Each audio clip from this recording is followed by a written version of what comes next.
I work 12-hour nights in a warehouse where the air tastes like pallet dust and hydraulic fluid, and the only way you make it through is by turning your brain into a blunt object. I'm not saying that for sympathy. I'm saying it because when you live tired, you stop arguing with things you should absolutely argue with. That's why the house didn't set off alarms in my head. The price was low enough to feel like an accident. Facebook Marketplace. One blurry exterior photo, one shot of an empty living room with that gray landlord special paint, and a caption that said, "Must sell ASAP, relocating." I messaged. She replied fast. Too fast. We met the same day. The seller was a woman in her late 40s with a voice like she'd smoked half her life and quit out of spite. She didn't do small talk. She walked me through the house like she was racing a clock. The place smelled like old drywall and warm wires. Not burning, just awake. Like the inside of a cheap power strip that's been plugged in too long. It wasn't a big house. 2 bedrooms, 1 bath. A narrow hallway that made the rooms feel stitched together. The floorboards complained when you walked on them. The kitchen cabinets were newer than everything else, which usually means someone tried to cover up something worse, but my eyes kept sliding off details like water off glass. My brain went cheap, quiet, mine. That was it. We sat at the kitchen counter to sign. The pen she handed me had a chewed cap. Her hands shook like she was constantly holding in a cough. I'd almost finished when she tapped the paper with her fingernail and said, "One thing." I looked up. She didn't meet my eyes. She stared at the counter like there was a stain there. "In this house," she said, "it's better not to hang big mirrors." I actually laughed because it sounded like a weird superstition from a person who sold houses off Facebook. Like a thing you say because your aunt said it. She laughed too, but hers was wrong. It came out fast and empty, like she was trying to throw it over her shoulder and run. "Just don't," she said. "All right." I was tired. I wanted keys and sleep. I nodded like you nod at a cashier who tells you to enjoy your day. I signed. She pushed the keys across the counter so hard they clinked. That should have stayed in my head. It should have lodged there like a splinter. It didn't. When my brother showed up with the mirror, I'd already filed her comment under "People are weird." He pulled into the driveway with his trunk rattling and a smile that made him look like a kid who'd stolen something. He's older than me by 3 years, but he still acts like his job is to annoy me into being grateful. "You're gonna love this," he said, and he dragged a long cardboard box out like he was wrestling a dead animal. Housewarming gift. I didn't want gifts. I wanted to finish moving the last boxes and pass out on the floor if I had to. But he was already slicing tape with his key. It was a mirror. Big, modern, frameless. Thick glass with polished edges that caught the light and threw it back like a blade. There was a brushed metal plate on the back with a little logo and some printed letters. "Dude," I said, "this is why." "Because you look like shit," he said, like it was a compliment. "And because cheap mirrors warp. This one's good." I rubbed my eyes. "I don't need a mirror." "You need adult shit," he snapped. "You live like you're squatting. I'm tired of visiting you and seeing you shave over a sink like a raccoon." "It's my face," I said. "I'll shave like a raccoon if I want." He grinned, then his expression flattened the way it does when he decides he's done joking. "Put it somewhere you'll actually use it." I should have argued. The seller's voice should have popped back into my head. Better not to hang big mirrors. I should have told him to return it, or at least wait until I looked it up. Instead, I said, "Fine." "Bedroom." He helped me carry it inside. It was heavier than it looked, like the glass had more inside it than glass should. We got it through the hallway sideways, bumping the drywall once. He swore. I swore back. It ended up leaning against the bedroom wall because I didn't have the strength to find studs and mount hardware. The house had smart lights already installed, cool white LEDs that buzzed slightly when you dimmed them. I didn't install them. They came with the place. There was an app already set up on a cheap tablet the seller left on the counter like she didn't want to keep anything that belonged here. My brother left after an hour. He stood in the doorway, pointed at the mirror with his chin, and said, "Don't cheap out on yourself, all right?" "Yeah," I said. He hugged me, quick and hard. Then he was gone. That first night, the house felt too empty. Not haunted empty, Not yet. Just hollow. Every footstep echoed like there was no furniture to swallow sound. The hallway had a smell that came and went. Paint, dust, something metallic. The bedroom was the only room with anything personal in it. My duffel bag, a stack of folded clothes, my phone charger, and that mirror leaning there like a calm, expensive witness. I remember standing in front of it with my shirt off, belly still marked from hauling boxes, and thinking, at least I'm not sleeping at Mom's anymore. I looked at my face. The lights flickered once. I blinked. My reflection didn't. It wasn't dramatic. It wasn't like in movies where the reflection turns its head and grins.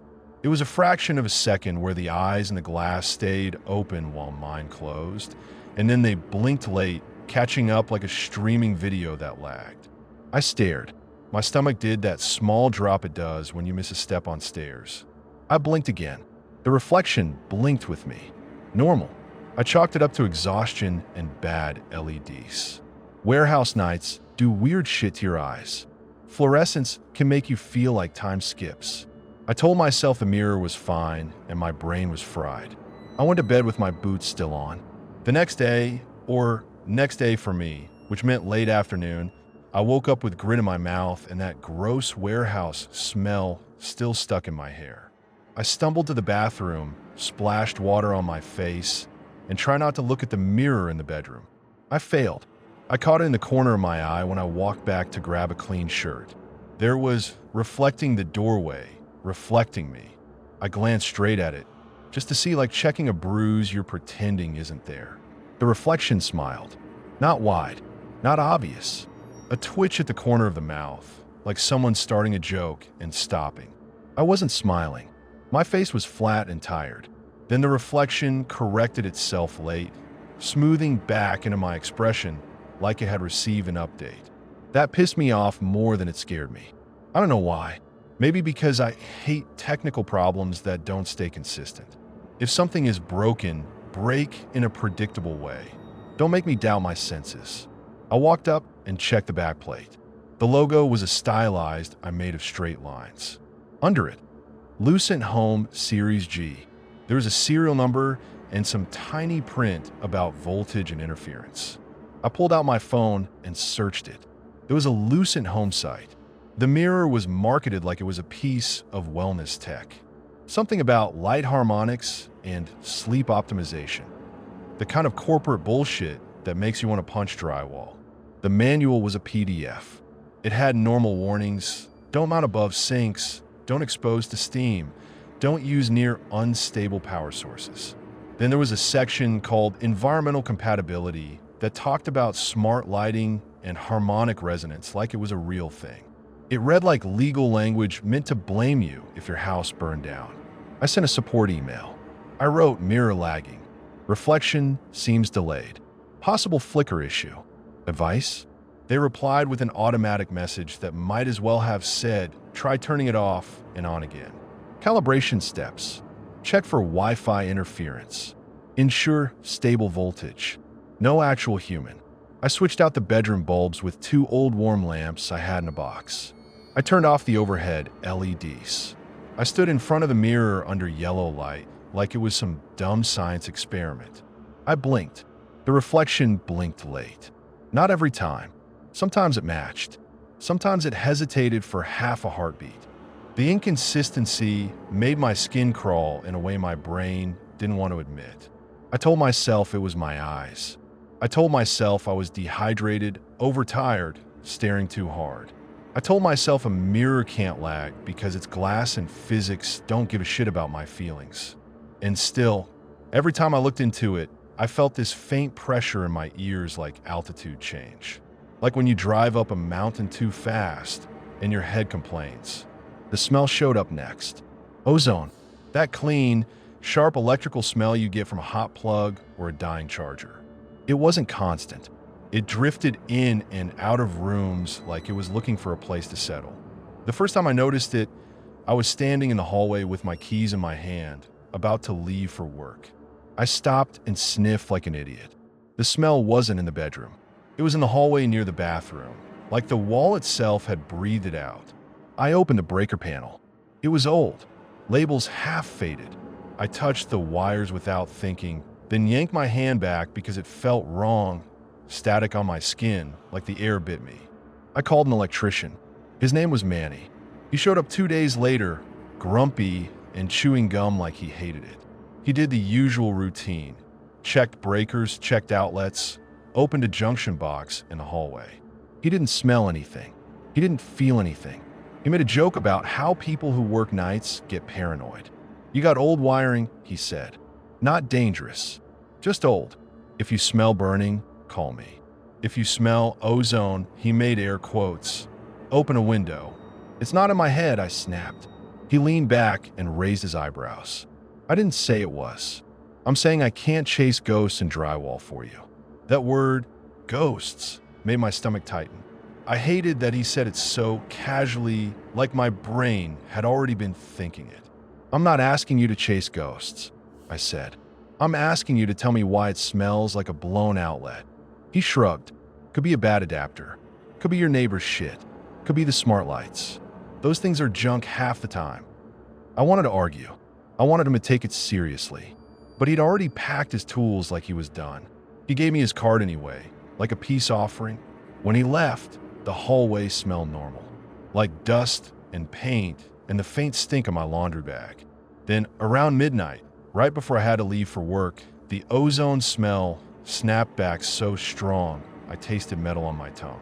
I stood in the hallway with my coat half on, and I realized it was coming from the bedroom, from a mirror. I didn't want to go look. I went anyway, because I hate being controlled by my own stupid fear. I pushed the bedroom door open. The mirror sat there, reflecting my dim lamps, reflecting my tired face.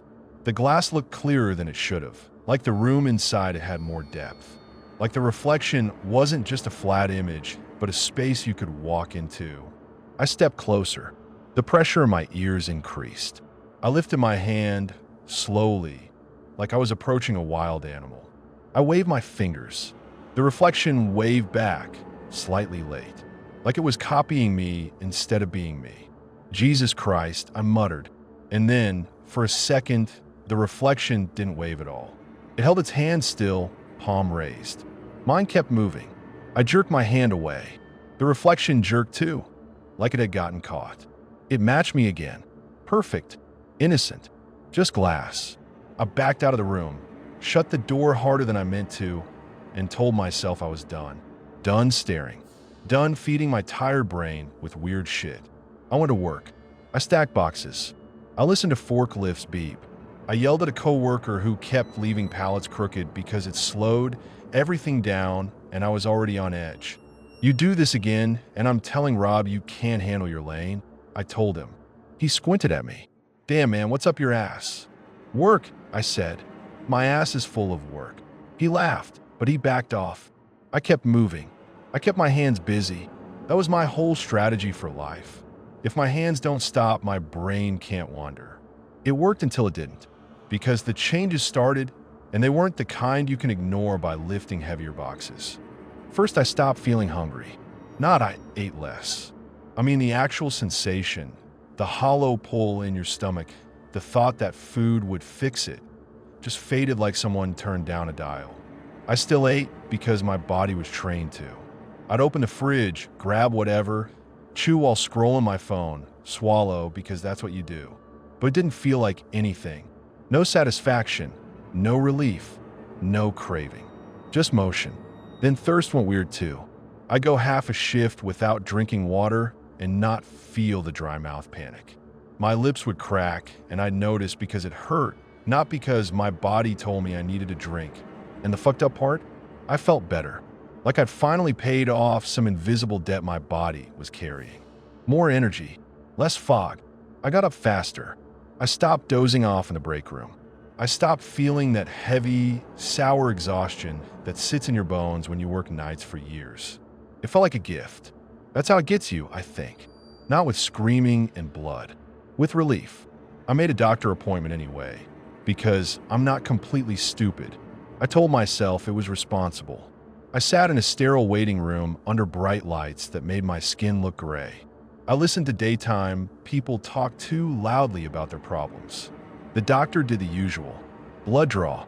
Questions. Weight. Blood pressure. He looked at my chart and said, "Honestly, you're doing better than last year." "Cool," I said, because I didn't know what else to say. Blood pressure's down. Cholesterol's improved. Labs are good. Probably the new house. I joked. He smiled like he'd heard worse jokes. "Whatever it is, keep it up." I walked out feeling stupidly calm, like I'd been given permission to stop worrying. That calm lasted exactly 1 week, because then the silence happened. I woke up in the middle of my night, which was around 2 p.m., and I didn't know why at first. I just snapped awake like someone had nudged my shoulder. I lay there, eyes open, and my brain reached for sound the way you reach for a railing in the dark. The hum of the fridge, a car outside, the faint hiss of electricity in the walls. There was nothing. No distant traffic, no wind, not even that tiny ringing you always have in your ears if you pay attention. It wasn't quiet like a normal quiet room. It was absence, like sound had been erased. I sat up, the sheet stuck to my back. My heart sped up for no reason. I grabbed my phone, hit a video, turned the volume all the way up. The progress bar moved. The screen showed someone's mouth opening and closing. No sound came out. I tapped the speaker. I toggled Bluetooth. I pressed the volume buttons until the little bar filled the screen. Nothing. My throat tightened. My skin got cold. I felt sweat break out on my neck like I'd been caught doing something wrong. I swung my legs out of bed and stood, half dizzy, looking around the room. The bedroom looked the same. My duffel bag, my clothes pile, the mirror leaning there like it had always leaned there. I stared at the mirror. The reflection stared back. It didn't move when I moved. Not late, not lagging, just still, like a pause video. I took a step toward it. The reflection didn't take a step. It stood there, face neutral, eyes open. My breath hitched. I raised my hand.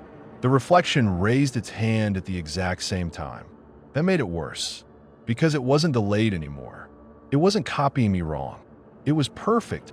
Then, without warning, sound slammed back into the world like someone had dropped a metal tray behind my head. The YouTube video exploded into audio so loud I flinched. The fridge started humming again. A car outside rolled past, tires hissing on pavement. The air conditioner clicked. I stood there shaking, my hands still half raised, and my brain tried to pretend it hadn't happened. Try to file it under glitch, but you can't unfeel that kind of nothing. The ozone smell rolled through the house right after, thick enough to make my eyes water. This time it wasn't just near the bedroom. It was everywhere. It was coming from the kitchen like the appliances were sweating electricity. It was in the hallway like the wall sockets were breathing. It was in the bedroom like the mirror was a battery. I opened windows even though it was cold outside. The air rushed in and felt too sharp, like it didn't belong in my lungs. I went to work that night on autopilot, and every beep and crash of the warehouse sounded too loud. My coworker Rob asked if I was okay, and I snapped at him. "I'm fine," I said. "I'm just tired." "You always tired," he said. "Yeah," I said, and my voice sounded wrong in my own ears, like I wasn't fully inside it. The nightmares started after the silence, or at least I think they did. I don't remember dreams. Never have. My sleep is usually a blackout. But after that day, I started waking up drenched, eyes wide, heart racing like I'd been running. I'd sit up in bed and listen hard, waiting for something to move or speak. Nothing would happen. I'd lie back down and my body wouldn't settle. Not because I was scared exactly, more like I'd forgotten how to relax. The house started doing small things too. Not dramatic haunting shit. Small changes that made me feel like I was losing my grip. The bedroom door, for example. When I moved in, it scraped against the frame. You had to push it to close. It annoyed me. One day, I went to shut it and it slid closed smooth as butter. No scrap, no resistance. I stood there with my hand on the knob, staring at the gap like the door had cheated. I hadn't fixed it. I hadn't sanded anything. I hadn't called anyone. It was just corrected. That's the word that kept coming up in my head. Corrected. Like the house was editing itself. I checked the hinges. Tight. I checked the latch. Normal. The next day, the bathroom cabinet door that used a stick opened perfectly. The hallway light switch that had a slight delay clicked on instantly. All these improvements should have made me happy. Instead, they made my skin itch because it felt like the house was doing maintenance while I slept. And the weirdest part? I didn't feel like leaving. At first, it was just laziness. Then it became resistance. I'd stand in the hallway with my keys and feel like my chest was full of wet sand. Not anxiety exactly, more like pressure to stay. There were mornings, where I got dressed, boots on, jacket on, and then sat on the edge of my bed staring at the floor for 20 minutes, not moving, not thinking clearly, just feeling this heavy why bother settle over me. I called out sick more times in a month than I had in a year. My supervisor called me and said, "You got a problem?" "No, prime elite." He sighed into the phone. "You keep doing this, and I'm replacing you." "Do it," I said because I was angry and exhausted and my mouth moved before my brain. "I don't care." He went quiet. "What the hell is wrong with you?" I wanted to answer honestly. I wanted to say, my house is eating my life and I don't even know how. But I didn't have words for that. I didn't have a neat explanation. So I just said, "Nothing. I'll be in tomorrow." I hung up and immediately felt nothing about it. No panique, no guilt. That scared me more than the threat. The bedroom became my whole world without me deciding it. I ate in there. I watched videos in there. I slept in there. Sometimes I'd realize I hadn't left the room in hours, and it didn't matter. I wasn't thirsty. I wasn't hungry. I didn't need the bathroom as often, which is a thing I didn't even want to think about too hard. I kept chewing food because it felt like the last normal ritual I had. Then the fridge started doing things. The first time, I opened it and froze because it was too full. I'm not a stock fridge person. I buy frozen shit and sandwiches and cheap energy drinks. The fridge should have been half empty. Instead, it was packed with fresh fruit, cartons of eggs, deli meat, salad bags, little containers of cut vegetables like someone meal prepped.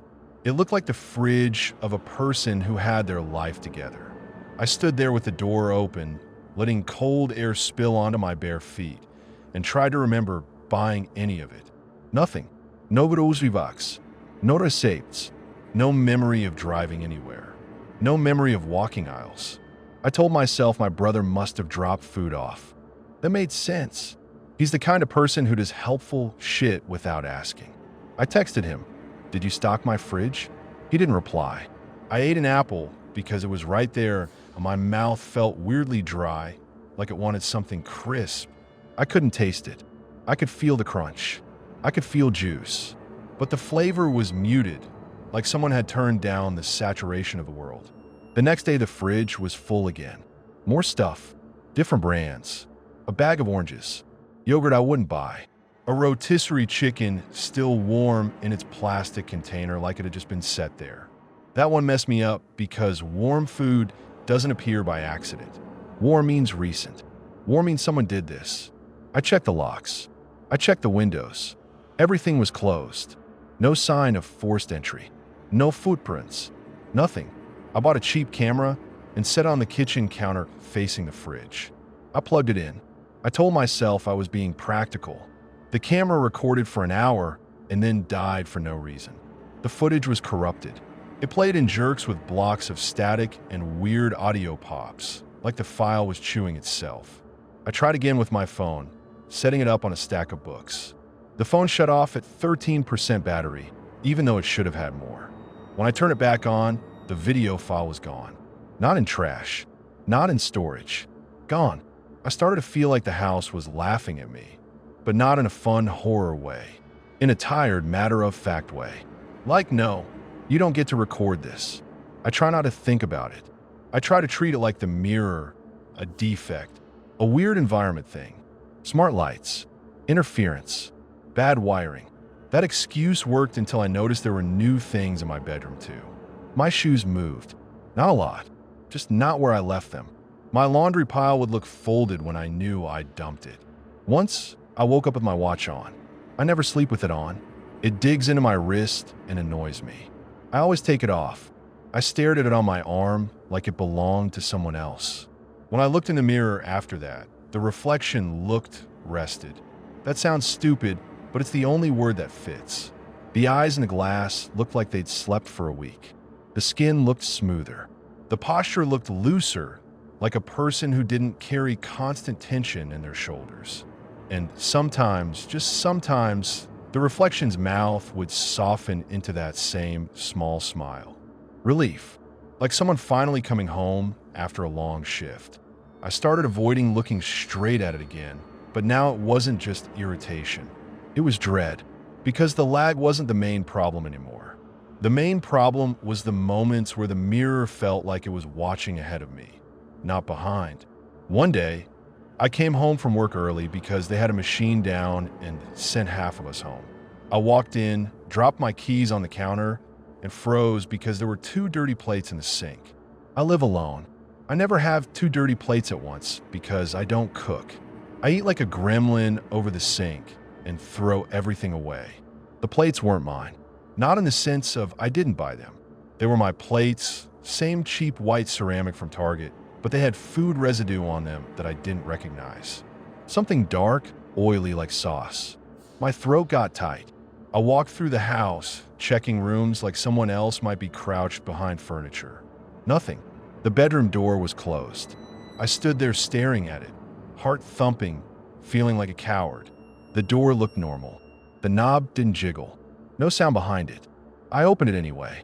The room smelled faintly of ozone and something else, like sweat that had cooled. The mirror leaned where it always leaned. The lamp was on even though I was sure I'd turned it off. I stepped inside and the pressure in my ears hit again. I looked into the mirror. My reflection looked back immediately. No lag, no delay, perfect sync. And still, something was off. The expression was too neutral, too calm, like it was holding still on purpose. I leaned closer, close enough to see tiny specks on the glass. There were no specks. The mirror was clean, but the glass didn't feel like glass anymore. Not in my brain, in my body. The air between me and it felt thicker, warmer, like standing near a running engine. I pulled back, breathing through my nose, and I whispered because I don't know why, because part of me felt like sound mattered. What the fuck are you? My reflection didn't speak. It didn't move late. It just stared. I backed out of the room and shut the door. That night, I called my brother because I couldn't stand being alone with it anymore. He answered on the 3rd ring, cheerful like he'd been waiting for me. Hey, look who's alive. Did you stock my fridge? I asked. No greeting. No warm-up. What? He laughed. No. Then who the hell did? He sighed like I was being dramatic. Dude, you work nights. You probably went shopping half asleep and don't remember. I didn't, I said. You don't know that. I do know that, I snapped. I don't have a car right now. The battery died. You know this. He went quiet for a second. Then, softer. Okay. Then, maybe someone's messing with you. Who? I don't know. Neighbors. I changed the locks. He laughed again, but it was tense. Why are you calling me about groceries? It's not just groceries, I said, and my voice shook with anger because I couldn't make it sound sane. It's the mirror. He perked up immediately like a salesman. Oh, the mirror's great, right? It's fucking weird, I said. It's a mirror. It's lagging. It's glass. And sometimes I swallowed. I hated how I sounded. Sometimes it doesn't match. There was a pause. Then he said, You mean like it's warped? No, I said, like it's late. Like it's buffering. He snorted. That's not a thing. I'm not making this up. I'm not saying you are, he said quickly. I'm saying you're exhausted. You're probably hallucinating. You need sleep. You need to eat. You need to stop living on caffeine and spite. Eat, elite. You always lie, he said. I can hear it. I felt my jaw clench. Why did you buy that mirror anyway? Because you needed one. That's not an answer. It is, he snapped back. I'm tired of you acting like you're fine when you're not. I got you something nice because you never get yourself anything nice. Jesus. It was expensive, I said. So what? So maybe return it, I said. Get your money back. His voice hardened. No. What do you mean, no? It's my house. I don't care, he said. Don't return it. My skin went cold. What? He hesitated. Because it's a gift. You don't give a gift and then control it, I said. He sighed again, and I could hear something in his background. TV noise, someone talking normal life. It made me feel like I was underwater. Look, he said, calmer. If it freaks you out, put it in a closet. Cover it. Whatever. But don't return it. That's weird as hell. I'm hanging up, he said. Don't hang up. He did anyway. I stared at my phone like it had betrayed me. My chest felt hot with rage and that old familiar humiliation of needing someone and being dismissed. I didn't call him back. I didn't want to beg. I didn't want to give him the satisfaction. I did something worse. I stayed in the bedroom. Days blurred. I worked less. I slept more, but it wasn't normal sleep. It was like blackouts. Like someone hit a switch and my brain went dead. I'd wake up with that sweat-soaked, heart-thudding feeling and no memory of dreams, only the sense that something had happened close to me. Sometimes I woke up with my hands clenched, so hard my fingernails left crescents in my palms. Sometimes I woke up with the lamp on and the mirror reflecting the room brightly, like it had been watching me sleep. I tried covering it with a sheet. I did it one morning after work when the sun was coming up and my skin felt weirdly sensitive to light. I draped the sheet over the glass. The air pressure in the room eased immediately like my ears popped. That should have been a relief. It wasn't, because the sheet shifted. Not right away, not dramatically, but when I sat on my bed and started pulling off my boots, I heard a soft slide like fabric moving on glass. I looked up. The sheet had slipped down an inch, exposing the top edge of the mirror. I hadn't touched it. There was no breeze. The windows were closed. I stood and walked over fast, heart thumping, and yanked the sheet back up. I pressed it against the wall, tucked it behind the mirror, tried to wedge it so it couldn't fall. I turned around. The sheet slid again, like something under it had shifted. I grabbed it and ripped it off, furious, like I could win by being angry. The mirror gleamed clean and calm. My reflection stared back, and for a second, I thought I saw irritation on its face, like it didn't like being covered. Then it smoothed back into my expression. Neutral. Empty. I backed away and sat on the bed, breathing hard. I started laughing, not because it was funny, but because my brain couldn't find a normal emotion for what I was feeling. It was like watching your car start itself and drive away and having no idea how to react except to make noise. That day, I did something I never do. I drove to my mom's house in the afternoon and asked her if my brother had said anything about the mirror. She looked at me like I was being dramatic. "A mirror," she said. "Yeah," I said. "He bought me a big one. He's acting weird about it." She waved her hand like it was nothing. "He worries about you." "That's not what I asked." She sighed, annoyed. "He didn't say anything. He asked me if you were sleeping. He said you look sick. That's all." "I'm not sick," I said automatically. She gave me that mom look. The one that says, "You're lying to both of us." "You're thin," she said. "Have you been eating?" "Yeah." I lied again, and even as I said it, my stomach felt flat and quiet like it didn't care. She handed me a plastic container of leftover pasta like I was 12. I took it because it was easier than arguing. When I got back home, the fridge was full again. Not just full, ridiculous. Like someone had stocked it for a storm. Milk, meat, vegetables, fresh bread in a bag that still had warmth, like it had come out of an oven. I set my mom's pasta in there, and it looked wrong among all the healthy food. I ate standing up because sitting felt pointless. I shoveled pasta into my mouth and realized I could barely taste it. I didn't feel anger anymore. I felt distant, like my emotions were happening behind a wall. That's when I started to understand I was changing in a way that wasn't normal. I stopped needing the bathroom as much. I stopped feeling the ache in my muscles after work.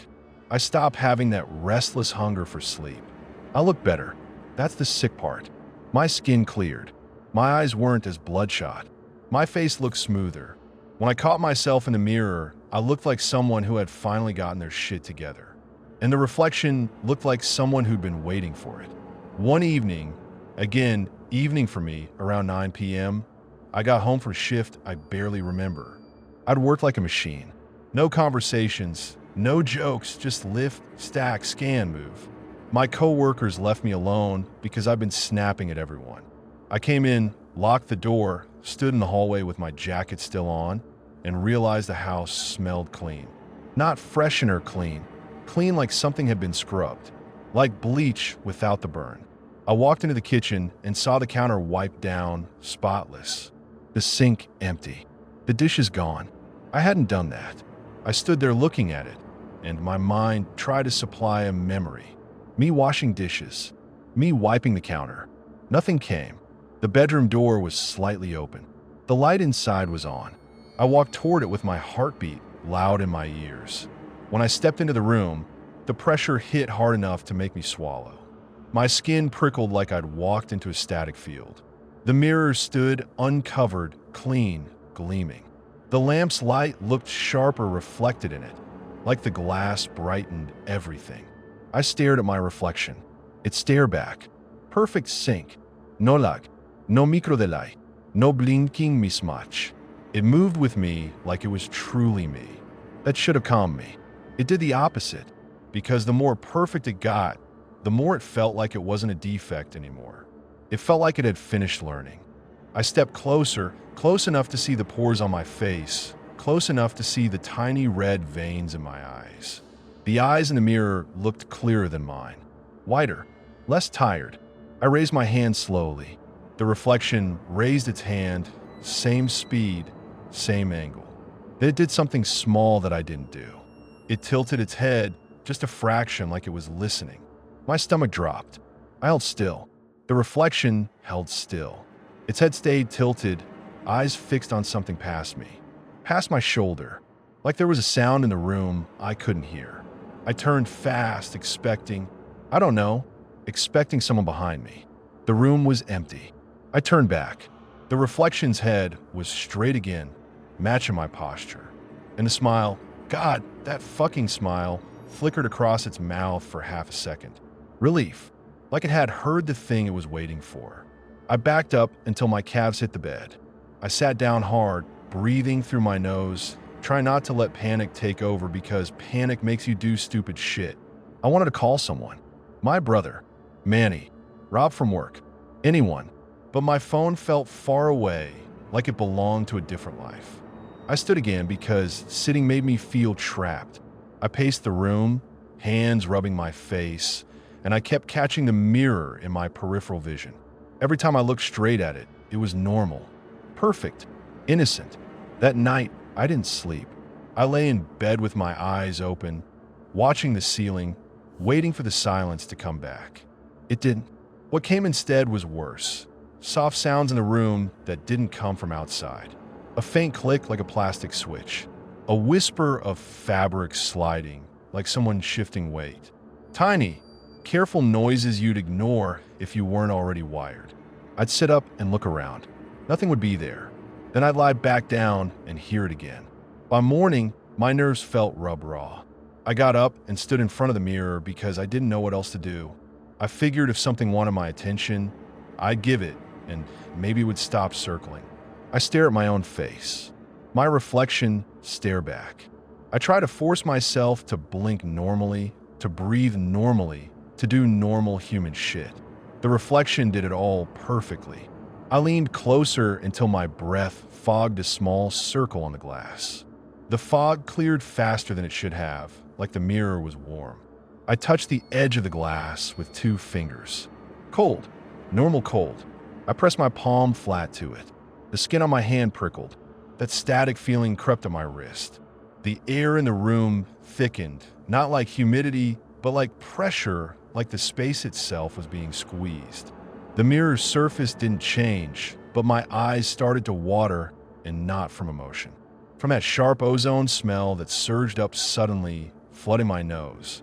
My reflection's eyes widened just a little. Not fear, anticipation. I yanked my hand back, heart pounding, and my reflection yanked its hand back at the same time. It raised its hand again. I didn't. It held its palm up toward the glass, fingers spread, like it was offering a high five. I stared at it, frozen. I didn't move. The reflection kept its hand up, steady. And the smile came back, slow this time, settling into its mouth like it belonged there. Relief, like it was thinking, finally. I stumbled backward, almost tripping over my own feet. No, I said out loud because I needed sound in the room. I needed something that was mine. The reflection's mouth moved. It didn't speak out loud, but I saw it shape something I didn't say. Let me. My skin went ice cold. I turned and lunged for my phone on the dresser. My fingers fumbled the screen. I hit my brother's name. It rang once, twice. Then the sound cut out. Not like the call dropped. Like sound itself got sucked away again. My mouth went dry. My ears rang with pressure. The screen still showed calling, the little dots pulsing silently. I looked up at the mirror without meaning to. The reflection was still standing there with its hand raised. But now it wasn't looking at me. It was looking at my phone, like it knew exactly what I was doing. Then it lowered its hand and took a step closer to the glass. I didn't step. It did. And for a second, the reflection didn't look like a reflection at all. It looked like a person standing behind a window about to open it. The hand on the other side met the glass, and it didn't stop where glass should stop. That's the part one still can't get my head around, even now, even with all the time I've had to replay it. You grow up knowing mirrors are dead objects. Light bounces, you see yourself and a story. But when his palm, my palm, pressed forward, the surface of the mirror dimpled like skin, like a stretched membrane over something deep and warm. And I swear to God, it pressed back. I made a sound that should have been a shout, but the room still had that soundless pressure on it. My throat moved. Nothing came out. It felt like trying to yell underwater. The reflection leaned in, close enough that I could see tiny details I'd never noticed in myself. A faint freckle on the left cheek, a little scar at the edge of the eyebrow. Stuff I'd stopped seeing years ago because you don't study your own face like that unless you hate it. It studied me like it had missed me. The mouth moved again, slow, careful. Not a word I could hear, just a shape. Let me. My phone still showed the call, those silent dots pulsing. My brother's name lit up like it mattered. I stabbed the end button and nothing happened. The screen didn't register my touch. It was like my fingers were greasy, like the glass of the phone had turned against me too. The ozone smell thickened until I tasted pennies. My eyes watered hard. I backed up, blindly, bumping into the dresser. The mirror's surface rippled around the reflection's arm, like it was making room. Then it stepped. It didn't climb out like a monster. It didn't rip through anything. It just crossed. One foot, then the other, like it was stepping out a doorway. The mirror bulged around its shoulders and then snapped flat behind it, clean and calm again, like nothing had ever been wrong with it. It stood in my bedroom, in my skin. Not a perfect copy, not a shape-shifted thing wearing my face like a mask. It was me in the same way a photo is you and not you. Close enough that your brain wants to accept it, wrong enough that every animal part of you starts screaming. It rolled its shoulders. I felt it in my bones like a phantom ache. It took a deep breath, and its chest rose, and I felt air go into lungs that weren't mine anymore. I tried to move. My body didn't answer. I tried again, harder, like effort alone could force muscles to obey. Nothing. I realized I wasn't standing by the dresser anymore. I wasn't even in the room the way I understood, and I was behind, like the mirror had become a window and I'd been shoved to the other side of it. The room was still there. I could see it, but it had a wrong depth to it, like it was painted on glass. The air between me and everything looked thick and faintly shimmering, the way heat looks above asphalt. My breath didn't fog anything. My hands, if they were hands, didn't feel weight. I slammed at the surface where the mirror should be, and it didn't make a sound. It didn't even leave a mark. The thing wearing my body stood there for a second with its head tilted again, like it was listening to something I couldn't hear. Then it smiled that relieved little smile and turned toward the bedroom door. I tried to scream. No sound. It walked out anyway. And here's the part that makes me feel sick with shame. I didn't feel panic the way I always thought I would if something like this happened. I felt tired, like that deep warehouse exhaustion finally made sense. Like I'd been carrying myself around for years, and someone else had taken the weight off, and my first reaction was relief. Then the terror hit, delayed, like everything with that mirror. It came in a wave that made my mind stutter. I threw myself at the surface again. I couldn't feel pain, but I could feel resistance, like pushing against the wrong side of a one-way door. The room didn't change.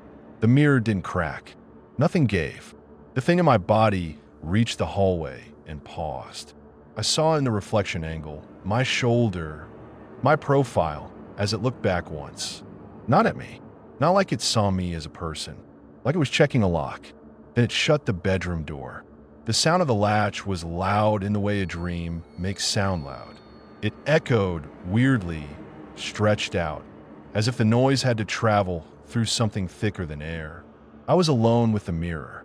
Time is hard to explain from this side. The normal rhythm, seconds, minutes, the little physical cues your body gives you, is gone. I didn't feel hunger. I didn't feel thirst. I didn't feel tired in the same way. But I felt something else. A slow, constant pressure like your head in a dentist chair when you're trying not to gag. It never fully eased. I don't know how long I beat at the surface. I don't know how long I stared at the bedroom, waiting for my body to come back in and fix it. Eventually, the door opened. My body stepped in, calm as hell, carrying a glass of water. He took a sip, swallowed, and I felt nothing from it. No shared sensation. No hecho. That's when I understood something simple and brutal. It wasn't borrowing me. It wasn't sharing. It had taken everything that made my body mine and left me with eyes behind glass. It looked at the mirror like you look at a closet you've emptied. Not with fear, with satisfaction. Then it raised a hand and tapped the glass once, lightly, like a polite knock. Its mouth moved. This time I understood because it exaggerated the shape, almost mocking. Thank you. It turned away, set the water on my nightstand, and walked out again. That glass of water sat there for, I don't know, hours, days. It eventually disappeared. I saw it happen. A hand came in, my hand, and picked it up and carried it out. The bedroom door shut again. The world stayed. I tried everything. I threw myself at the glass. I tried to focus on memories like maybe I could force myself awake. I tried to close my eyes and pretend I wasn't here, but the moment I closed them, I still saw, like vision wasn't attached to eyelids anymore. The room was always there, waiting. I watched the house get lived in. Not in a normal way. Not in a cozy, someone moved in way. In a controlled, methodical way. Like my body was following a checklist. He cleaned. He opened every cabinet and drawer like he was learning the layout. He adjusted the smart lights until the house glowed warm and steady. He fixed little things I'd ignored, tightened a loose doorknob, oiled a hinge, wiped scuffs off walls. And the fridge was the worst. It stayed full, always. Fresh stuff appeared like it was being restocked by invisible hands. I saw my body take food out, eat small amounts, put the rest away with care. Like a person who respected nourishment, not like me shoveling garbage into my mouth because it was cheap. I watched him stand at the sink, chewing an apple slowly, eyes unfocused, listening to the hum of the house like it was a song. Sometimes he'd wander back into the bedroom and stand in front of the mirror, not to gloat, to breathe. He'd stare into it with that relief on his face, and I started to realize the mirror wasn't just a door. It was a source. Like coming near it fed something in him. Once late one night, he stood there and whispered something I couldn't hear, but I saw the muscles in his throat move. The glass shimmered faintly like water. His shoulders loosened. He smiled. Then he left. The first real fight happened because of my brother. He came over 2 days after the swap. I know it was 2 days because I watched my body check his phone calendar and nod like it mattered. My brother knocked like he owned the place. 3 heavy hits. The kind of knock that says, I'm not leaving. My body opened the door, and my brother stepped in with that same grin he always uses when he wants to pretend things are normal. Hey, he said, you've been ignoring me. My body's face did something I've never seen it do. It held still too long, like it was waiting for a prompt. Then it said, yeah, busy. The voice sounded like mine. Same pitch, same tired rasp. But it was too smooth, too finished, like there was no friction behind it. My brother's smile faltered. He looked him up and down. "You look good," he said, suspicious. "You sick or something? You finally sleeping?" My body shrugged. "Something like that." My brother stepped closer, eyes narrowing. "Why didn't you call me back?" My body turned slightly, like it was positioning itself between my brother and the hallway. Like a bouncer. "I didn't feel like talking," it said. My brother let out a short laugh. "Bullshit. You always talk when you're pissed." My body stared at him, and for a second I saw something cold flash in the eyes. Annoyance, maybe, or hunger. It passed fast. "I'm not pissed," it said. My brother's jaw worked. He glanced past my body into the house. "What does it smell like?" "I don't know. Like a hotel." "Did you buy those candles you hate?" "No." "Then who did?" My body didn't answer right away. It smiled. That little relieved smile, softened into something that could pass for friendly if you didn't know it. "You worry too much," it said. My brother's face hardened. "Stop saying shit like that. Talk normal." My body smile faded. "This is normal." "No, it's not," my brother snapped. "You don't say this is normal like a robot." "What the hell is going on?" I wanted to scream so hard the glass should have shattered. I threw myself at it, silent, useless. My brother couldn't hear. My body didn't react. My brother stepped closer, right into my personal space. "Did you return the mirror?" My body's eyes flicked, just for a second, toward the bedroom. "No," it said. My brother exhaled like he'd been holding breath. "Good." That single word made my stomach drop. Even trapped behind glass, I felt it like a punch. My body stared at him. "Why?" My brother's face twitched. Because it was a gift." "That's not an answer," my body said, and it sounded almost amused. My brother's voice rose. "Jesus Christ. Do you want the answer, or do you want to argue? I bought it because you needed it, and you never listened." And he stopped, swallowed, forced himself calmer. "And you promised me you wouldn't do the thing you always do." My body tilted its head like it didn't understand language. My brother looked at him, at my face, with a kind of desperate anger. "Disappear. You always fucking disappear when things get hard. You stop answering, you stop showing up, you go quiet like you're dead. And then I'm the asshole for worrying." My body blinked slowly. "I'm here." My brother laughed, sharp. "No, you're not. Not like this. Not." He stopped himself again, voice dropping. "Not like you're wearing your own skin wrong." My body's expression changed. That relief smile tried to show up and got cut off by something darker. "You should go," it said. My brother didn't move. "Let me see the mirror." "No, let me see it," my brother snapped. My body stepped forward, forcing my brother back a half step with pure presence. "No, you're acting like Mom when she lies," my brother said, and his eyes were bright with that angry shine. "You're acting like you did after Dad died. You're acting like—" "Stop," my body said, and the voice had weight now. Not loud, just final. My brother's mouth opened, closed, like he was trying not to say something he couldn't take back. "You promised," he said. My body's eyes went flat. "I don't make promises." My brother stared for a long second. Then he did something I didn't expect. He shoved past my body and walked toward the bedroom. My body moved fast, faster than I move when I'm tired. It grabbed my brother's arm, hard, and spun him back. My brother cursed and yanked away. "Get your hands off me." My body didn't let go right away. It held the grip like it was testing strength. My brother's face twisted in pain. "Let go," he growled. My body leaned in close, voice low, intimate in the ugliest way. "You should go." My brother's eyes flicked up to the face inches from his. He froze. "Who are you?" he whispered. My body smiled. Relief. And for the first time since this started, I saw fear on my brother's face. Real fear, the kind that drains blood from skin. He yanked his arm free, stumbled back, and pointed at my body like it might bite him. "This isn't funny," he said, voice shaking. "This isn't you." My body smile faded. "Get out." My brother backed toward the front door, breathing hard. "If you're sick, I'll help you. If you're on something, I'll—" "Get out." My body repeated, and the voice was colder now. Like metal. My brother left without another word. He didn't slam the door. He shut it carefully, like slamming it might trigger something worse. I watched him through the hallway reflection angle as he crossed the porch, then paused at his car and looked back at the house like he was trying to decide if he should burn it down. He drove away. My body stood still for a long time after, facing the door. Then it turned toward the bedroom. Toward me. It walked in, shut the door, and stood in front of the mirror. It leaned close and spoke softly. I couldn't hear the words, but I saw the mouth shape something that looked like a laugh. Then it said something else. Slower. He knows.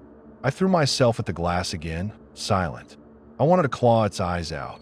I wanted to choke it with my hands and take my body back.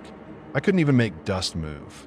My body straightened, rolled its shoulders like it was loosening up after tension. Then it did something that still makes me feel hollow. It raised a hand and touched the mirror from the outside, palm flat, like it was petting a trapped animal. And then it walked out. After that, things moved fast. My brother came back the next day with someone. A gulp. I know it was a cop because of the belt and the way he scanned the house with that bored, half-alert expression. They knocked. My body opened the door like it had been expecting them. My brother didn't try to joke this time. He looked sick, eyes red, jaw tight. The cop cleared his throat. Sir, we got a call for a welfare check. My body blinked. I'm Fina. My brother snapped. Tell him about the mirror. My body's eyes flicked to my brother. There's no mirror issue. The cop looked between them like he wanted to be anywhere else. Okay, do you live here alone? Yes, my body said. Any medical issues? Any reason your family would be concerned? No. My brother stepped forward, voice sharp. He's lying. The cop held up a hand. Sir, my brother didn't stop. He's not acting right. He's been missing work. My body cut in, calm as hell. I took time off. My brother turned on the cop, almost pleading. You don't understand. He's not. He stopped, swallowed hard, forcing himself to sound sane. He's been off. He's isolated. He's acting like he doesn't know me. My body smiled, small, careful. I know you. My brother's face twisted. No, you don't. The cop sighed. He looked at my body again. Can I come in and look around? My body hesitated for just a beat too long, then stepped back. Sure. They came inside. My brother walked straight toward the bedroom like a man who decided this was his last chance. My body moved to block him. No. The cop lifted his eyebrows. Sir, you said we can look around. You can, my body said. Not him. My brother snapped. Move. My body didn't. My brother shoved him. My body grabbed his wrist again, harder. My brother cursed, face contorting. The cop stepped in fast, hands out. Hey, stop. Both of you. My body let go immediately, like it knew when to perform. My brother staggered back, rubbing his wrist, furious. You see that? My brother barked at the cop. You see how he grabbed me? He never. My body looked at the cop like my brother was embarrassing. He came in aggressive. The cop's eyes narrowed slightly. He was starting to smell something off. Not supernatural, just human wrongness. He glanced toward the bedroom door. What's in there? My body's jaw tightened. My bedroom. I need to see it, the cop said. My body's eyes hardened. No, the cop's patience thinned. Sir, if you refuse. My body cut him off, voice firm. You don't have a warrant. The cop's lips pressed together. He looked at my brother like, you dragged me into a family argument. My brother stepped forward, voice shaking with rage. He's hiding something. My body smiled again. Relief. Like it loved this. The cop held up his hands. All right, listen. I can't force entry into a room in your own house without cause. Your brother can ask for medical help, but my brother snapped, then called medical. Because this isn't him. My body smile faded. Get out. The cop sighed, already done. Sir, I'm going to recommend you. Get out. My body repeated louder. My brother stared at him like he was staring at a stranger wearing his brother's face. If you're doing this to fuck with me, he whispered, voice breaking. I swear. My body stepped forward, and my brother flinched like he expected a hit. The cop moved between them, hands out. Okay, we're leaving. Sir, He nodded at my body. If you need help, call someone. If there's domestic issues, get a counselor, not the police. My body stared at him without blinking. Good advice. The cop left. My brother hesitated in the doorway, looking back like he wanted to say something else. My body didn't move. It just stared. My brother finally spat. I'm not leaving you here, like it was a promise. My body's mouth twitched. You already did. The door shut. That night, my body went out. I hadn't seen it leave the house much before. It didn't need to. The fridge filled itself. The house maintained itself. And my body had no job to go to anymore because it had called off enough that the warehouse stopped calling back. But that night, it put on shoes, grabbed keys, and walked out. I watched through the mirror's angle as it stepped into the hallway. And for a second, I thought it was leaving for good, leaving me trapped in an empty house forever. It didn't. It drove to my brother's place. I know because I saw the route on my phone in my body's hand, saw the map, saw the blue line. It had access to everything.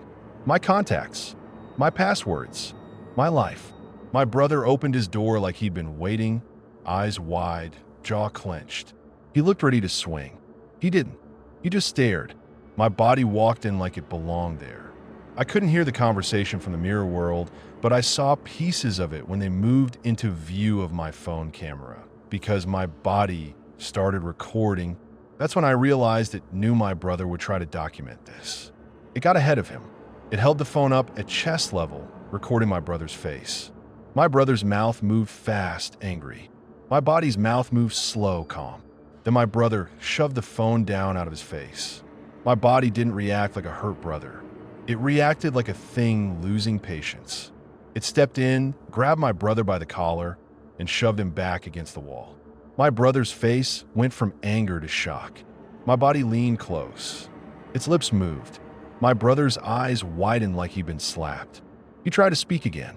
My body held a finger up, shoo, and my brother shut his mouth like his brain had been hijacked. My body let go, smoothed its shirt like nothing happened, and walked out. My brother didn't follow. I saw him stand in his doorway watching my body leave, hands shaking at his sides, looking like a man who'd just been told something awful and specific. My body drove home. It walked into the house, locked the door, and went straight into the bedroom. It stood in front of the mirror and stared into it. Into me. Then it lifted the phone and showed the screen to the glass like it was showing me a picture. It was a text thread. My brother's name at the top. There was a new message from my brother that my body had just sent from my phone. I'm fine. I'm taking time. Don't come back. My body looked into the mirror and the mouth shaped a sentence slowly so I could read it. Now you're quiet. It turned the phone off and set it down. Then it did the cruelest thing it's done so far. It pulled the mirror away from the wall. Not far, just enough to angle it slightly. And the window I'd been stuck behind shifted. My view changed. Suddenly, I wasn't looking straight into the bedroom anymore. I was looking into something else. A corridor, not the hallway of my house. Not any room I'd ever been in. It was narrow and dim, lit by a sickly gray glow that didn't come from any fixture I recognized. The walls looked like they were made of glossy tile, but the grout lines were wrong, too straight, too perfect like a computer render. The air looked heavy. The silence there felt thick. I realized, with a sick twist, that the mirror wasn't just showing my room anymore. It was showing where I was. It was showing me the space I've been trapped in this whole time. Only now I could see it instead of just feeling it.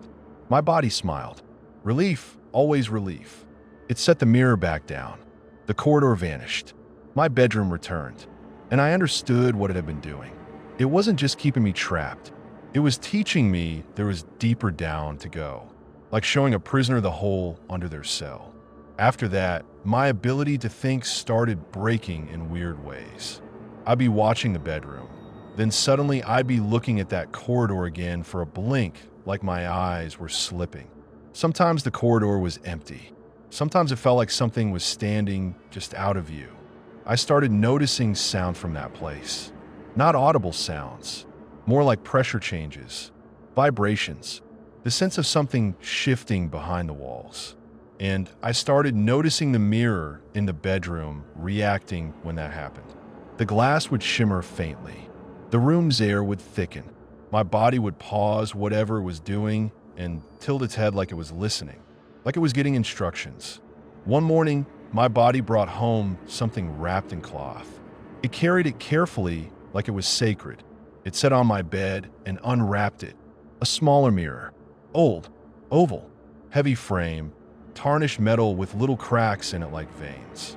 It looked like something you'd find in a thrift shop that smells like mothballs and sadness. My body held it up, studied it, then turned it toward the big mirror. And the reflection inside the small mirror wasn't my bedroom.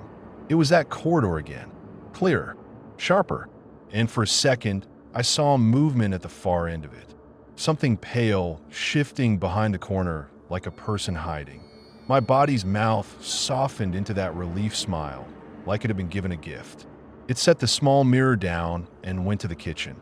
It came back with a bowl of water, placed it on the floor in front of the big mirror, and sat on the bed like it was waiting. I don't know what ritual it was doing. I don't know who taught it. But the air in the room got so thick my mind felt like it was swimming through syrup. The ozone smell flooded everything. The smart lights flickered once and then steadied, warm and perfect. The surface of the big mirror rippled, not like heat haze, like water, and something behind it shifted. Not me, not my trapped perspective. Something else, deeper.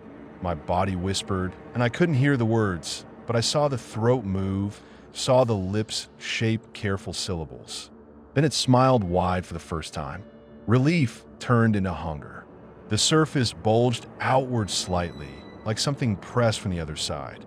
My body leaned forward, eyes bright, and said one clear thing I could read from the mouth shape because it was a word you don't confuse. More. The bulge withdrew. The mirror snapped flat again. My body exhaled slowly like it had just had sex. Then it stood up, walked out, and left the bedroom door open. That's when I realized it was changing the rules. It wanted me to see. It wanted me to understand. Because understanding is the last thing you get before you stop fighting. I don't know how long passed after that before my brother came back again. But he did. This time he didn't knock. He used a key. I didn't know he had one. He must have gotten it from my mom or copied it before. The door opened and my brother stepped inside quietly, like a man breaking into his own family. He moved fast. He looked thinner, more ragged. He had dark circles like he hadn't slept. He went straight for the bedroom. My body wasn't in the house. I could tell because the house felt calmer, less thick, like the pressure eased when it left. My brother pushed into the bedroom and froze when he saw the mirror. He stared at it like it might bite him. Then he looked around the room, desperate, like he expected me to be hiding somewhere. "Okay," he whispered, voice cracking. "Okay, please." He stepped closer to the mirror. I threw myself at the glass, so hard my whole perspective warped. I tried to push through. I tried to do anything. My brother's eyes widened. He leaned closer, breathing hard. Are you in there?" he whispered. I nodded violently, or whatever counts as nodding without a body. I pressed at the surface. It didn't move. My brother's face twisted. Holy shit. He stepped back, palms on his head, eyes wild. Holy shit, holy shit.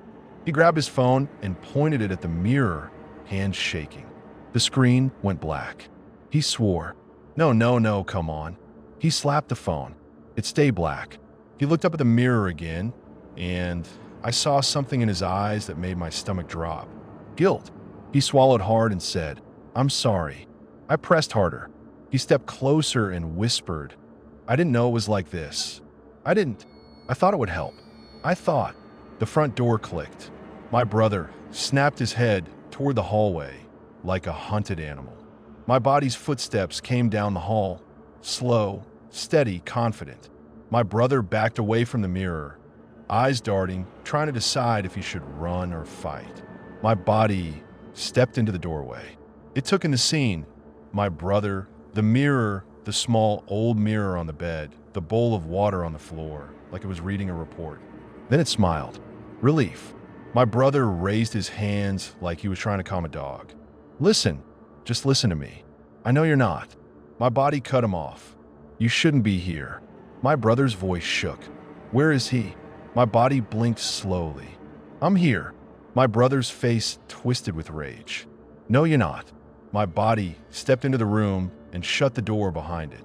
That sound, the latch, felt like a coffin closing. My brother backed toward the bed, eyes darting to the window, to the mirror, to the door. My body's voice stayed calm. I told you to stop. My brother's jaw clenched. I saw him. My body's eyes flicked to the mirror. Just a flick. My brother saw it. I saw it. He swallowed hard. You did this, my brother whispered. My body shrugged slightly like it was bored. He did it. My brother's fists clenched. He didn't ask for this. My body's smile tightened. He didn't ask for anything. My brother surged forward suddenly and grabbed the small old mirror off the bed like a weapon. He swung it up, aiming to smash it against the big mirror. My body moved fast again, faster than me. It grabbed my brother's forearm mid-swing and twisted. My brother screamed, a sharp, ugly sound. My body leaned in close, eyes flat, and said something out loud this time, clear as day, like it wanted me to hear it too. You break it, it said, and you break him. My brother froze, panting. Tears sprung into his eyes. Rage tears, pain tears, fear tears. You're lying, he choked. My body's grip tightened just enough to make him wince. Try it. My brother trembled. He looked at the big mirror, looked at me, looked at his own shaking hands. He lowered the small mirror slowly, defeated. My body released him and stepped back like it had won something clean. My brother sucked in breath, cradling his wrist. He whispered, "What do you want?" My body's head tilted, listening again. Then it said, "You already gave it." My brother's face went blank. What? My body's mouth softened into relief. You brought it. You carried it in. You told him it was good. You told him not to cheap out. You placed it where it could see him. My brother's eyes widened with dawning horror. I didn't know. My body shrugged. Doesn't matter. My brother's voice broke. Please. My body stared at him for a long moment, like it was deciding how much mercy to imitate. Then it said, "Leave." My brother didn't move. He stared at the mirror, and his mouth moved without sound for a second, like he was trying to talk to me and couldn't find the words. He finally whispered, "I'm going to fix this." My body smiled. Relief. It opened the bedroom door and stepped aside like a host letting a guest out. My brother stumbled past, eyes still locked on the mirror until the last second. Then he turned and fled the house. My body shut the bedroom door again and stood facing the mirror. It watched me. Then it said quietly, almost kindly, "He'll make it worse." And it wasn't wrong. My brother didn't come back alone after that. He came back with a man in a dark jacket and a woman who carried a plastic tote, like she was a nurse or an EMT. My brother looked wrecked. The man looked wary. The woman looked irritated. They knocked. My body opened the door like it had been expecting them. The man introduced himself. I couldn't hear the words from my side, but I saw the badge flash. Private security? A cop off duty? Something like that. The woman stepped forward, sharp voice. "We're here because your family is concerned about your mental health." My body blinked. "I'm Fine." My brother stepped forward, voice trembling. "He's not. He's not him." The woman sighed like she'd heard too many families dramatize addiction. "Sir, can we come in and speak privately?" My body stepped back, calm. "Sure." They entered. My brother's eyes went to the bedroom door immediately like it was a magnet. The man in the jacket noticed. He shifted his weight, hand near his belt, like he didn't like being in a house where the air felt wrong. The woman asked questions. My body answered smoothly. Too smoothly. "Are you sleeping?" "Yes." "Eating?" "Yes." "Do you hear voices?" "No." "Any thoughts of harming yourself or others?" "No." My brother snapped. "He's lying." The woman's eyes flicked to my brother, annoyed. "Sir, please." My brother's breath hitched. He doesn't react right. "He's not." My body cut him off. "Stop." The man in the jacket finally spoke. He pointed at the bedroom door. "What's in there?" My body's jaw tightened. "My room." "We need to see it," the man said. My body shook its head. No. The man's gaze sharpened. Why? Because it's private, my body said. The man looked at my brother. My brother looked ready to explode. The woman sighed again. Okay, look, without cause, we can't. The bedroom door creaked. Just a tiny sound, like a hinge breathing. All three of them looked toward it once. My body didn't move, but its eyes did that tiny flick, listening. The man in the jacket stepped toward the door anyway, like a man who's decided he's not leaving without answers. My body moved to block him. The man stopped short, face close to mine. His voice lowered. Move. My body smiled small. Relief. The man's eyes narrowed. What the fuck is that smell? Ozone. He could smell it. Someone else finally could. The woman sniffed and frowned. It smells like a storm. My brother whispered, It's the mirror. My body smile faded. Get out. The man in the jacket reached past my body and grabbed the doorknob. The second his fingers touched it, the house went silent. Not quiet. Silent. That same erased sound. That dead air nothingness that makes your brain scream. I saw their faces change instantly. The woman's mouth opened in a soundless gasp. The man's eyes widened. My brother's face went white. The man yanked the door open. The room inside looked normal at first glance. Lamp, bed, mirror. Then the mirror rippled, and the man stumbled forward like the air pulled him. My body grabbed his jacket and yanked him back hard. The man hit the hallway wall, eyes wide, breathing like he'd almost fallen off a ledge. The woman stumbled backward, hands shaking, trying to speak, making no sound. My brother's eyes were locked on the mirror, tears streaming silently down his face. The silence snapped back into sound all at once. The woman screamed. The man cursed. My brother made a sound like a sob. What the fuck was that? The man shouted. My body's voice stayed calm. Leave.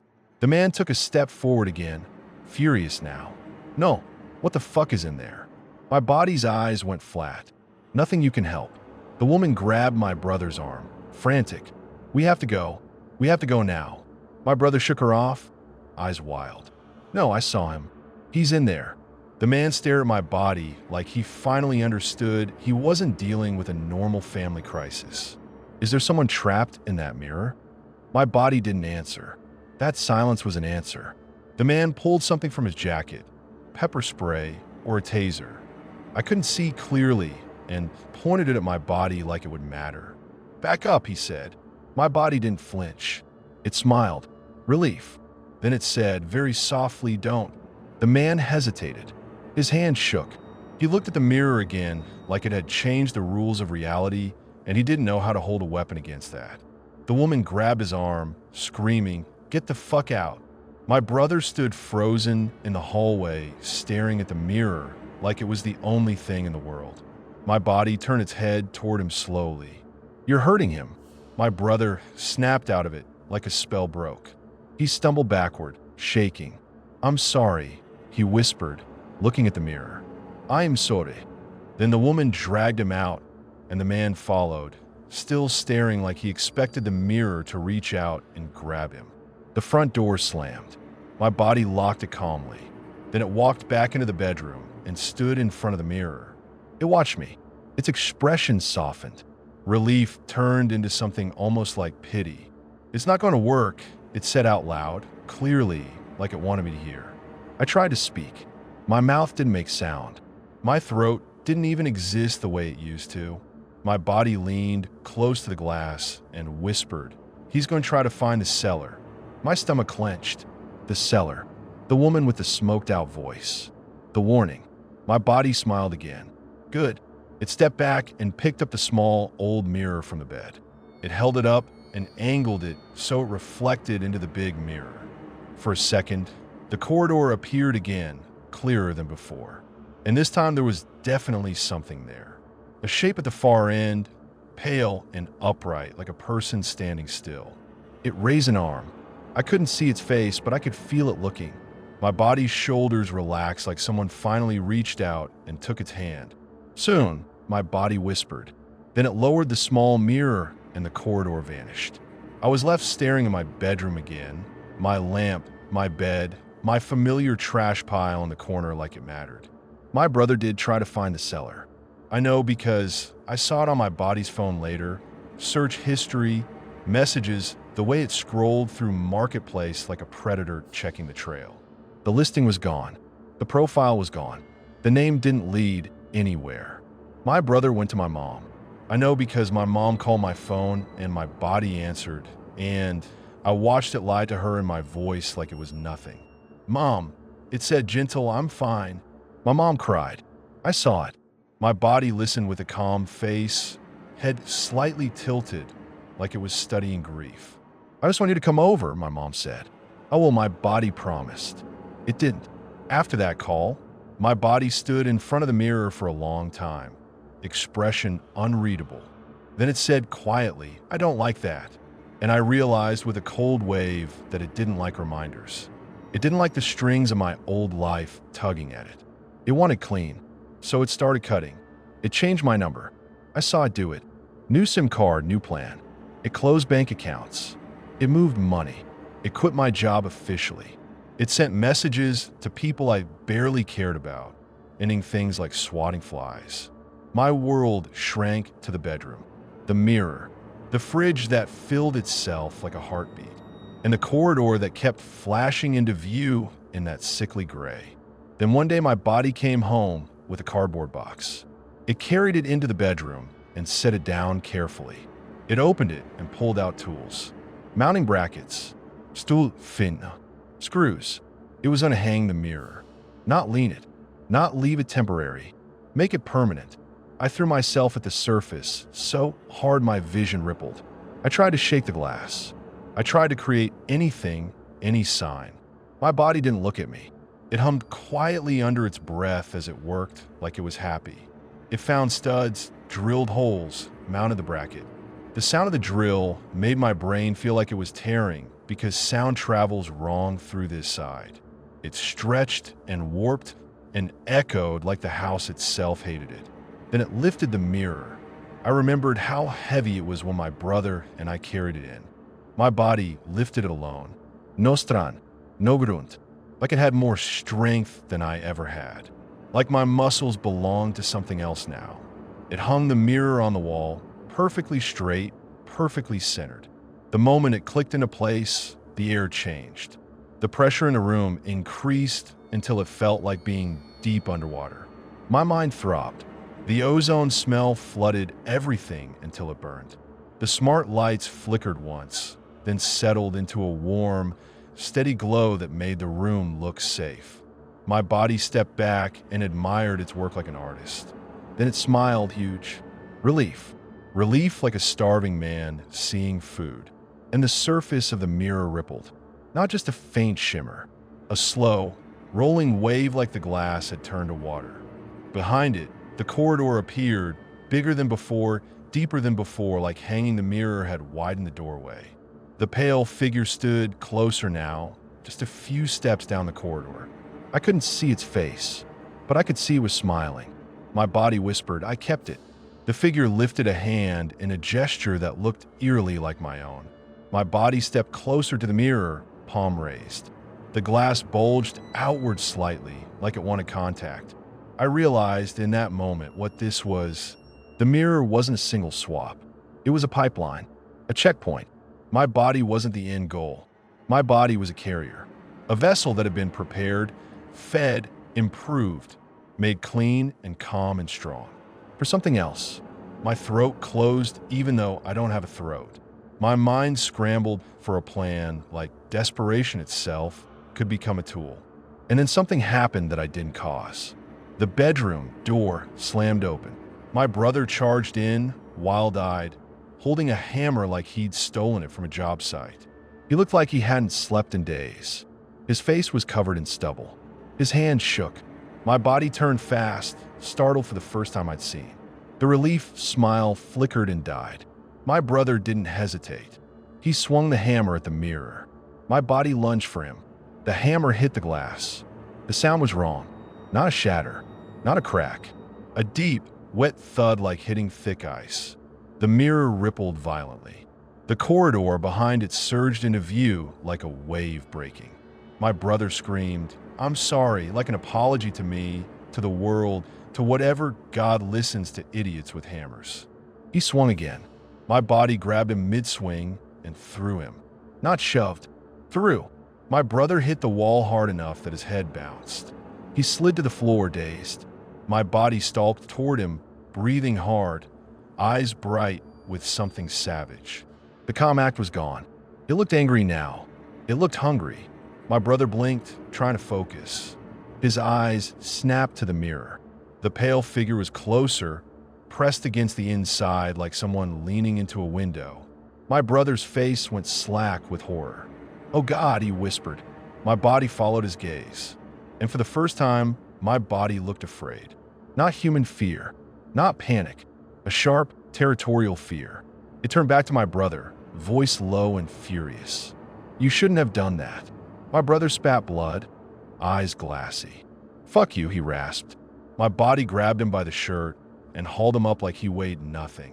My brother's feet dragged. It shoved my brother toward the mirror. No, not shoved. Offered. My brother realized it at the last second and started fighting like an animal. No, no. My body held him there, forcing him closer to the rippling surface.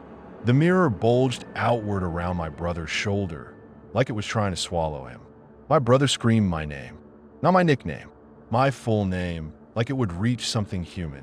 I threw myself at the surface with everything I had, even though everything is a joke when you're a mind trapped in glass. And somehow, maybe because the mirror was already disturbed, maybe because my brother's hammer had cracked something in the rules, I fell to give. Not shatter, yield, like pushing on a door that finally unlatches. My brother's eyes locked on the glass. His mouth moved. "Help me," he mouthed, soundless. I shoved. I don't know how to explain it. There was no muscle, no hand, but I pushed in the only direction I had, toward the room, toward him, toward my body that wasn't mine. The mirror's surface rippled around my brother, around my body's hands, around the pale figure behind it like the whole system was straining. My body snarled, literal teeth bared. "Stop!" The pale figure behind the glass pressed closer, and the corridor brightened that sick gray, and I felt something like a suction, like gravity shifting. My brother's shoulder sank deeper into the mirror. Then the mirror did the thing it had done to me. It grabbed, not with hands, with reality. My brother's scream cut off into silence as his body slid forward into the glass like it was water. His face was twisted in terror, his eyes wide, his mouth open, and then he was gone. The hammer clattered to the floor. My body stood frozen, chest heaving, staring at the mirror like it had been betrayed. And behind the glass, for a split second, I saw my brother. Not fully, not in the bedroom. In that corridor, stumbling, falling, hands out like he was trying to find walls. Then something in the corridor moved. A shape behind him, pale and tall, stepping out of the gray like it had been waiting for a delivery. My brother turned, eyes wide, and opened his mouth to scream. No sound came. The shape reached for him. My body slammed a fist against the mirror in rage. The surface rippled once, then smoothed. The corridor vanished. My brother was gone. My body stood there shaking, breathing hard, eyes wild. Then it looked at me, at the mirror, at where it knew I was. And it whispered, "You see." It stepped back, picked up the hammer, and carried it out of the bedroom. It cleaned the blood spot on the wall. It washed the hammer and set it in a closet like it was putting away a tool. Then it came back and stood in front of the mirror again, face calm again, relief returning like a tide. And I understood something else in that moment, something that made me feel colder than fear. It didn't care about my brother the way I cared. My brother wasn't a person to it. He was leverage. He was proof. He was a message, a warning to anyone who tried to break the glass. After that, my body stopped pretending to be me entirely. It didn't answer calls. It didn't go to my mom. It didn't maintain the illusion. It lived in the house like a thing nesting. The fridge stayed full. The light stayed warm. The air stayed thick. The mirror stayed mounted on the wall like an altar. And the corridor kept getting clearer. Sometimes the pale figure showed up behind the glass, just standing, watching. Sometimes it wasn't alone. Sometimes there were shapes farther back in the gray, suggestions of people or things that didn't move like people. My body would stand in front of the mirror for hours, whispering, listening, smiling. Relief, always relief. In my view, my prison changed too. It's hard to explain, but it stopped being just my bedroom from behind glass. Sometimes I'd blink and I'd be in that corridor for seconds at a time. Not seeing it through the mirror, but being in it, feeling its cold, slick air, feeling the walls too close and too smooth. I started hearing sounds there, not sound, not audible, but the sense of motion. Something sliding, something breathing without lungs, something pressing against the edge of my awareness. I started to understand why the seller warned me. Because once you hang a big mirror in a place like this, you aren't decorating. You're opening a mouth. I don't know where my brother is now. I don't know if he's still conscious. I don't know if he's trapped like me or if whatever took him swallowed him whole. Sometimes, when the corridor flashes into view, I swear I see him. A figure crouched in the gray, head bowed, shaking. But it's never clear enough to be sure, and I don't know if that's mercy or cruelty. What I do know is that my body is still walking around out there. Wearing my face, living in my house, eating food I don't need, breathing air I can't taste. Sometimes it sits at my desk and types on my laptop. Not always. It seems to do it when the mirror is especially active, when the room pressure gets heavy and the lights hum faintly. I watched it write messages. I watched it post under my name. I watched it craft lies with calm hands. And I realized it wasn't doing it for fun. It was doing it to keep people away, to keep my mom from showing up, to keep neighbors from calling cops, to make me look like a man who chose silence so nobody would kick the door in again. Because the mirror doesn't like disruption. Because disruption makes it hungry. The only reason you're reading this is because tonight my body left the house. It didn't go far, just out to the driveway, like it was checking something. But for a few minutes the pressure in the room eased, and my mind felt looser, like the thing feeding on my attention blinked. And I felt my fingers again. Not real fingers, but control. Enough to move keys. Enough to drag words out into a place that isn't the corridor. I don't know if it knows I'm doing this. It probably does. It probably let it happen. Maybe it wants this out. Maybe it wants someone curious enough to come see the mirror. If you're thinking about it right now, if you're thinking about driving over, about proving it, about smashing the glass, you don't understand the rule. It's not break the mirror and you free the person. It's break the mirror and you break the person. My body told my brother that, and my brother still swung the hammer because he loved me enough to be stupid.